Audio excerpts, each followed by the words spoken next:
Hai, saya Red. Dan ini obrolan tempat tidur.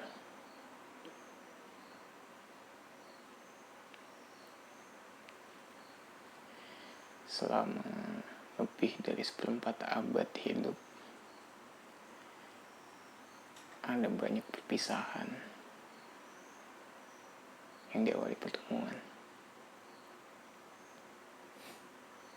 yang datang dan pergi, yang sebentar dan juga lama, yang hilang dan membekas.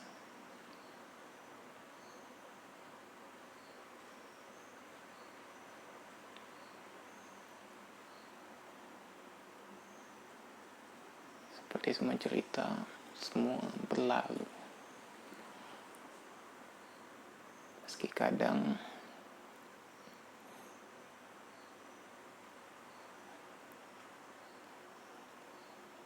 kita tak pernah bisa melupakannya.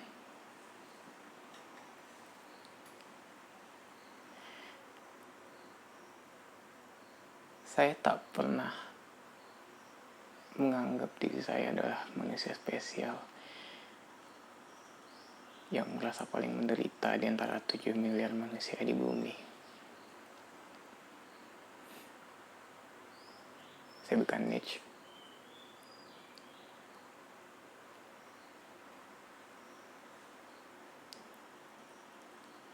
Saya yakin di luar sana mungkin ada orang yang lebih menderita,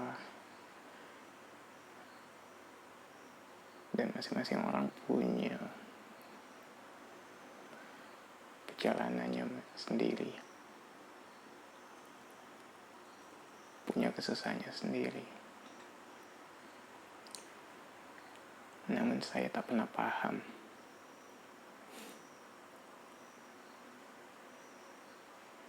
untuk apa hidup memperkenalkan kita pada pertemuan, jika pada akhirnya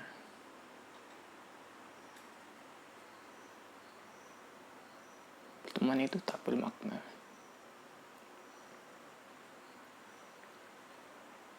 Karena akan terkikis habis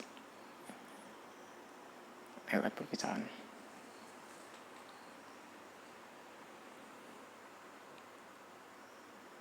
Perpisahan yang kadang sederhana, yang kita rayakan lewat makan-makan di restoran kesukaan,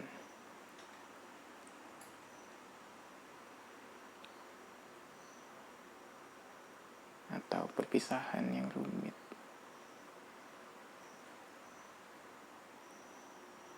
yang kita tangisi oleh petunisan.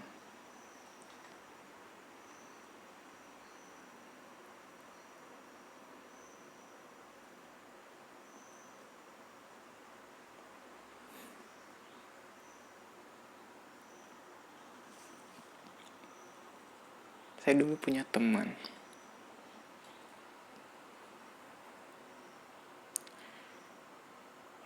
yang saya kenal bertahun-tahun.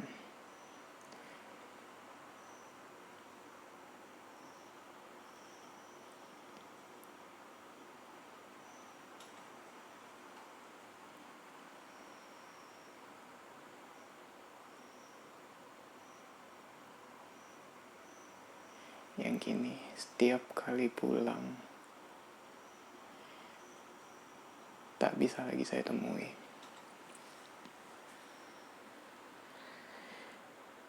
Itu sisa dari namanya.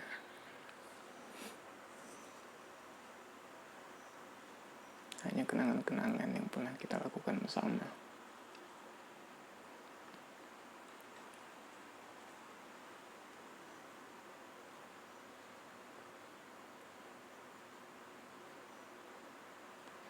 Setiap kali mampir ke rumahnya, bunda teman saya itu selalu menangis.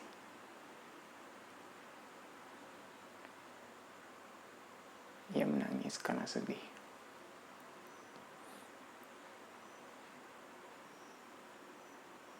Tak ada manusia yang menangis karena bahagia.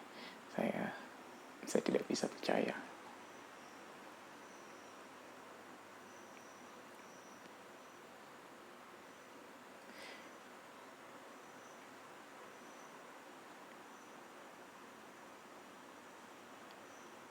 ia selalu berharap anaknya ada di sekitar kami, teman-temannya, melanjutkan hidup, berjuang,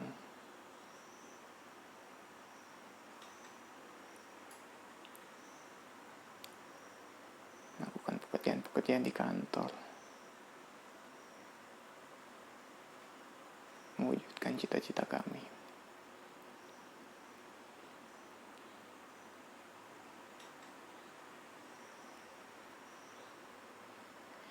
Kadang di depan batu nisannya, saya selalu bertanya. Pertanyaan yang mungkin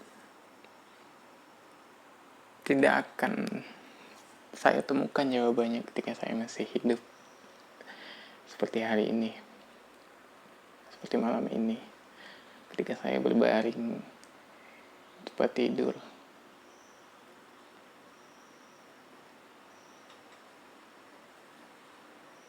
Saya bertanya,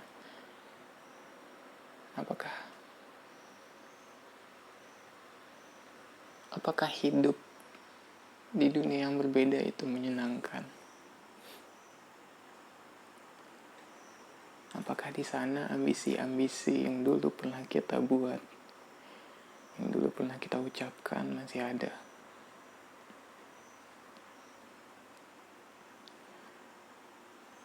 Atau semua mimpi-mimpi kita sudah terwujud di sana?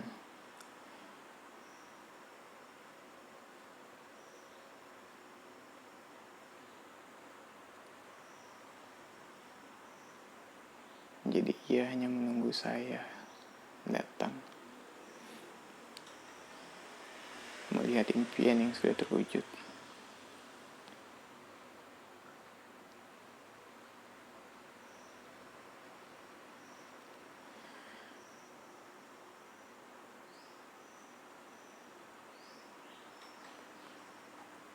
Perpisahan itu tak pernah saya maknai dengan positif.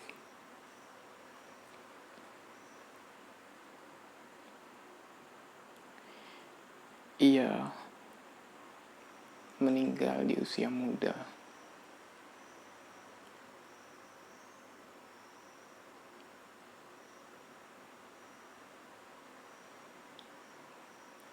Umurnya baru 17 tahun.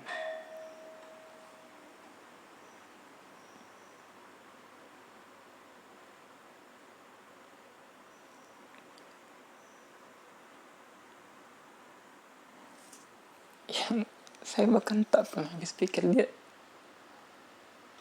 tak pernah merasakan bagaimana rasanya punya pacar, punya orang yang sayang,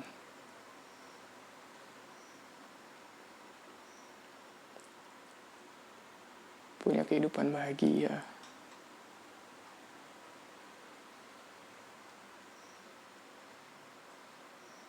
Ia bahkan belum sempat melangkah menuju mimpinya. Ia baru di depan pintu, dan Tuhan mengambil nyawanya.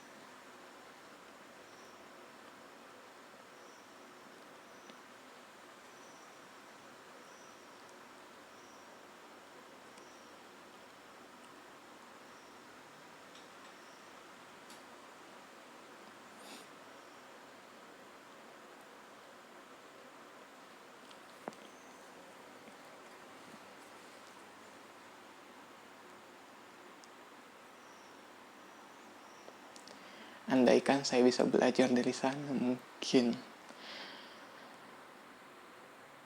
saya bakal lebih bijak ketika menghadapi pertemuan-pertemuan di masa setelahnya.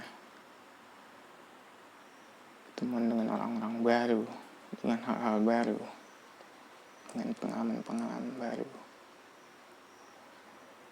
yang tak seharusnya saya beri ekspektasi. Karena berharap pada manusia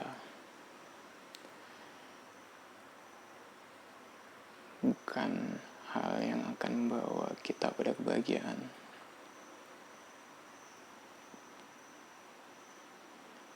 Manusia selalu punya cara untuk membuat kita kecewa.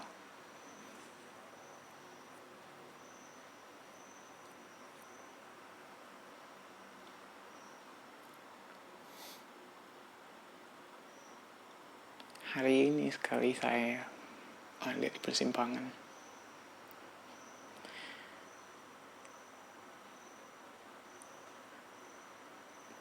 Ketika di awal bulan kemarin saya memutuskan mundur dari perusahaan dan menyiapkan diri untuk hidup baru.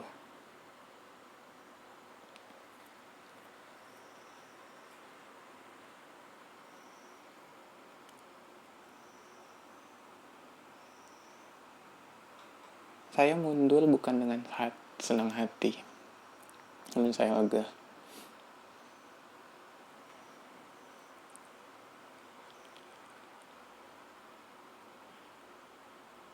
Saya yakin setelah perpisahan dengan perusahaan tersebut, saya akan menemukan hal baru.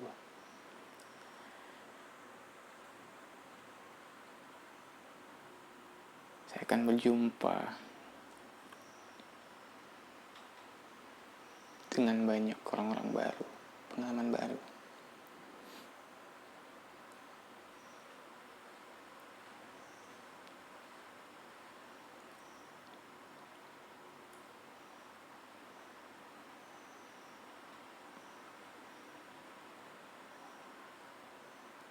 Namun siang tadi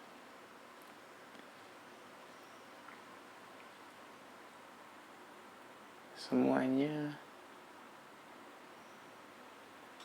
kembali memberatkan saya. Segala rencana yang sudah saya susun buyar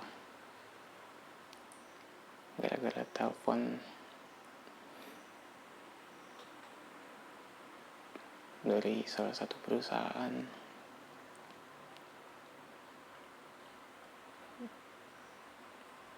yang jelas sekali memberi tanda bahwa kemungkinan saya bisa diterima bekerja di sana. Saya tak punya rencana sebelum ini saya tak punya rencana untuk melanjutkan pekerjaan di tempat lain. Saya hanya ingin mengerjakan hal lain.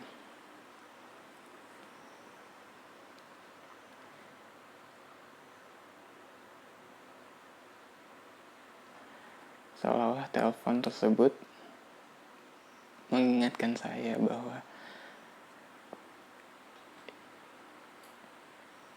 tak usah berekspektasi berjumpa dengan hal baru, karena di depan bakal ada perpisahan lagi. Selalu ada perpisahan.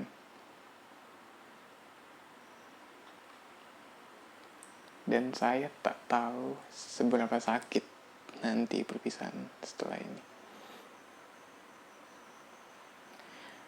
2 tahun ke belakang hidup saya juga sudah cukup susah.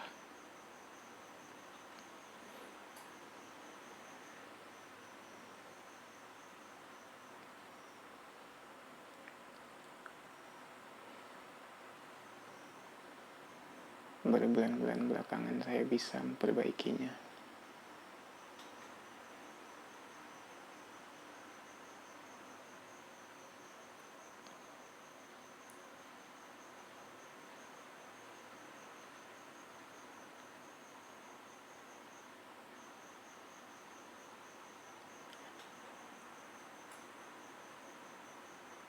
Kadang saya ingin kabur suatu tempat yang tak ada satupun orang tahu.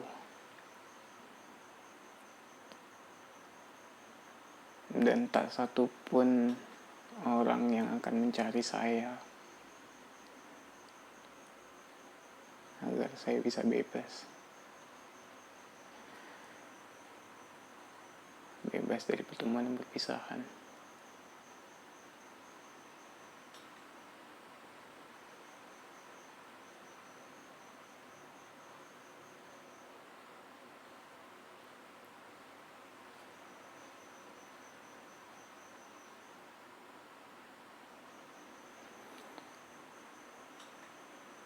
tidur saya tak bisa nyenyak malam ini.